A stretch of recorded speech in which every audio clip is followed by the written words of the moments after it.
ಕಾರ್ಮಿಕರ ಆರೋಗ್ಯದ ಹಿತದೃಷ್ಟಿಯಿಂದ ರಾಜ್ಯ ಕಾರ್ಮಿಕ ಇಲಾಖೆ ಮಹತ್ವಾಕಾಂಕ್ಷೆ ಯೋಜನೆಯನ್ನ ಜಾರಿ ಮಾಡಿದೆ. ಕಾರ್ಮಿಕರು ಕೆಲಸ ಮಾಡುವ ಸ್ಥಳದಲ್ಲಿ ಆರೋಗ್ಯ ಸೇವೆಯನ್ನು ಒದಗಿಸಲಾಗುತ್ತಿದೆ.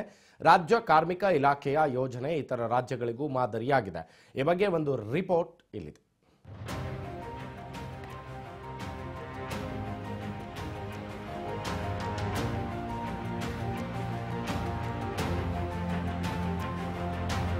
ಕಾರ್ಮಿಕ ಇಲಾಖೆಯ ವತಿಯಿಂದ ಕಾರ್ಮಿಕರ ಆರೋಗ್ಯ ಕಾಪಾಡಬೇಕಾಗಿರೋ ಸೇವೆಯೇ ಸಂಚಾರಿ ಆರೋಗ್ಯ ಘಟಕ ಕಟ್ಟಡ ಮತ್ತು ಇತರೆ ನಿರ್ಮಾಣ ಕಾರ್ಮಿಕರು ಹಾಗೂ ಅವರ ಅವಲಂಬಿತರ ಆರೋಗ್ಯ ಕಾಪಾಡುವಲ್ಲಿ ಸಂಚಾರಿ ಆರೋಗ್ಯ ಘಟಕ ಸಂಜೀವಿನಿಯಾಗಿ ಕೆಲಸವನ್ನ ಮಾಡುತ್ತಿದೆ. ಮಾಹಿತಿಯ ಕೊರತೆ, ಅರಿವಿನ ಕೊರತೆ, ಸೌಲಭ್ಯಗಳ ಕೊರತೆ ಹಾಗೂ ಹಣಕಾಸಿನ ತೊಂದರೆ ಹೀಗೆ ಹಲವಾರು ಕಾರಣಗಳಿಂದಾಗಿ ಶ್ರಮಿಕರು ಆರೋಗ್ಯದ ಕಡೆಗೆ ಗಮನ ಕೊಡುವ ವಿಷಯದಲ್ಲಿ ಹಿಂದಿದ್ದಾರೆ. ಸದಾ ಕೆಲಸದ ಮೇಲೆ ಗಮನ ಕೊಡುವ ಕಾರ್ಮಿಕರು ಅನಾರೋಗ್ಯದ ಸಂದರ್ಭದಲ್ಲಿ ಮಾತ್ರ ವೈದ್ಯರ ಬಳಿ ಹೋದರೂ ತಮಗಿರುವ ಕಾಯಿಲೆಯನ್ನ ನಿರ್ಲಕ್ಷ್ಯ ಮಾಡಿದ್ದರಿಂದ ದುಬಾರಿ ಚಿಕಿತ್ಸೆ ಪಡೆಯಬೇಕಾಗಿದೆ. ಆರಂಭದಲ್ಲಿ ಕಾಯಿಲೆಯ ಬಗ್ಗೆ ತಿಳಿದರೆ ಅವರು ಜೀವನ ಶೈಲಿ, ಆಹಾರ ಹವ್ಯಾಸಗಳ ಬಗ್ಗೆ ಎಚ್ಚರ ವಹಿಸಬಹುದಾಗಿದೆ. ಇದೇ ಕಾರಣಕ್ಕಾಗಿ ಕಾರ್ಮಿಕರ ಆರೋಗ್ಯವನ್ನ ಕಾಪಾಡೋಕೆ ಕಾರ್ಮಿಕ ಇಲಾಖೆಯು ಸಂಚಾರಿ ಆರೋಗ್ಯ ಘಟಕಗಳ ಸೇವೆಯನ್ನ ಜಾರಿ ಮಾಡಿದೆ. ಅತ್ಯಾಧುನಿಕ ವೈದ್ಯಕೀಯ ಸೌಲಭ್ಯಗಳಿರುವ 100 ಸಂಚಾರಿ ವಾಹನಗಳನ್ನ ಕಾರ್ಮಿಕ ಇಲಾಖೆ ಲೋಕಾರ್ಪಣೆ ಮಾಡಿದೆ. ಸಂಚಾರಿ ಆರೋಗ್ಯ ಘಟಕಗಳು ಗ್ರಾಮೀಣ ಆಸ್ಪತ್ರೆಗಳ ಕೊರತೆಯನ್ನು ನಿವಾರಿಸಲು ಕೂಡ ಸಹಕಾರಿಯಾಗಿದೆ.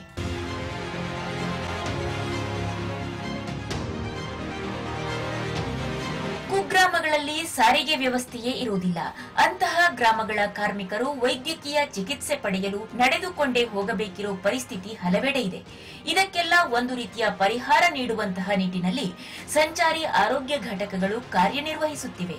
ಈ ವಾಹನಗಳೇ ಕಾರ್ಮಿಕರು ಇರುವಲ್ಲಿಗೆ ಹೋಗಿ ಸೌಲಭ್ಯವನ್ನ ಒದಗಿಸುತ್ತದೆ. ಪ್ರತಿ ಜಿಲ್ಲೆಗೆ ತಲಾ 3 ವಾಹನಗಳನ್ನ ಹಂಚಿಕೆ ಮಾಡಲಾಗಿದ್ದು, ಜಿಲ್ಲೆಯ ಮೂಲೆ ಮೂಲೆಗೆ ತೆರಳಿ ಇವುಗಳು ಸೇವೆ ಒದಗಿಸಲಿವೆ. ಕೇವಲ ವೈದ್ಯಕೀಯ ಸವಲತ್ತು ನೀಡುವುದಲ್ಲದೆ ಈ ವಾಹನದಲ್ಲಿ ಚಿಕಿತ್ಸೆ ಪಡೆಯಲು ಬಂದಂತಹ ಎಲ್ಲ ಕಾರ್ಮಿಕರನ್ನ ಆಯುಷ್ಮಾನ್ ಭಾರತ್ ಯೋಜನೆಗೆ ಒಳಪಡಿಸಿ ಕಾರ್ಡ್ ನೀಡುವ ಕೆಲಸವನ್ನ ಕಾರ್ಮಿಕ ಇಲಾಖೆ ಮಾಡುತ್ತಿರುವುದು ಶ್ಲಾಘನೀಯ.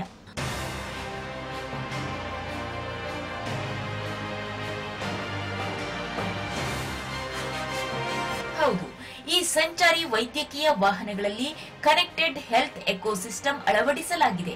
ಜಿಪಿಎಸ್ ಅಳವಡಿಸಿ ನಿಗಾ ಇಡಲಾಗಿದೆ.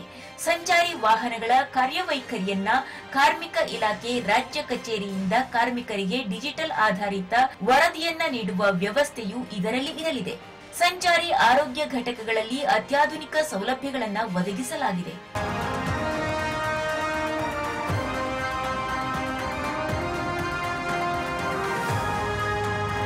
ಕಟ್ಟಡ ಕಾರ್ಮಿಕರ ಆರೋಗ್ಯ ತಪಾಸಣೆಯನ್ನ ಗಮನದಲ್ಲಿಟ್ಟುಕೊಂಡೇ ಈ ವಾಹನವನ್ನ ಸಿದ್ಧಪಡಿಸಲಾಗಿದೆ.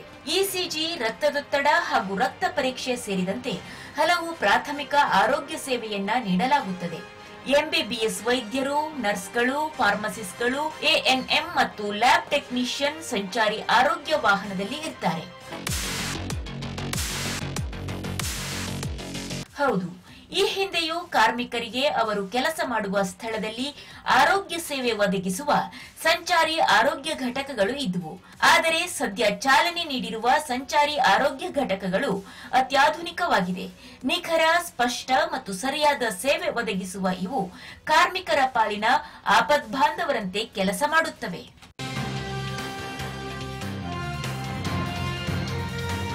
ಎಸ್, ದುಬಾರಿ ಹಣವನ್ನ ವ್ಯಯಿಸಿ ಖಾಸಗಿ ವೈದ್ಯಕೀಯ ಸೇವೆಯನ್ನ ಪಡೆಯೋಕೆ ಕಾರ್ಮಿಕರು ಅಷ್ಟೊಂದು ಶಕ್ತರಿರೋದಿಲ್ಲ. ಅಂತಹ ಸಂದರ್ಭದಲ್ಲಿ ಅವರು ತಮ್ಮ ಆರೋಗ್ಯವನ್ನ ಲೆಕ್ಕಿಸದೆ ಕೆಲಸವನ್ನು ಮಾಡ್ತಾರೆ. ಇದನ್ನೆಲ್ಲ ಸಂಚಾರಿ ಆರೋಗ್ಯ ಘಟಕಗಳು ತಪ್ಪಿಸಿ ತಕ್ಷಣದ ವೈದ್ಯಕೀಯ ಸೇವೆ ಸರಿಯಾದ ಸಮಯ ಮತ್ತು ಸೂಕ್ತ ಸ್ಥಳದಲ್ಲಿ ದೊರೆಯುತ್ತಿರುವುದರಿಂದ ಕಾರ್ಮಿಕರಿಗೆ ಹಣದ ಜೊತೆಗೆ ಸಮಯವೂ ಉಳಿತಾಯವಾಗುತ್ತದೆ.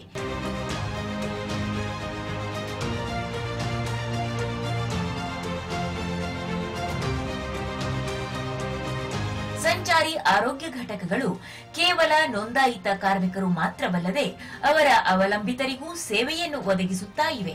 ಇದರಿಂದ ಕಾರ್ಮಿಕರ ಕುಟುಂಬದ ಎಲ್ಲರಿಗೂ ಆರೋಗ್ಯ ಸೇವೆ ದೊರೆಯುತ್ತಿದ್ದು, ಆರೋಗ್ಯವಂತ ಕಾರ್ಮಿಕ ಶಕ್ತಿಯನ್ನ ಬಲಗೊಳಿಸುವಲ್ಲಿ ಈ ಸಂಚಾರಿ ಆರೋಗ್ಯ ಘಟಕಗಳು ದೊಡ್ಡ ಕೊಡುಗೆಯನ್ನ ನೀಡುತ್ತಿವೆ.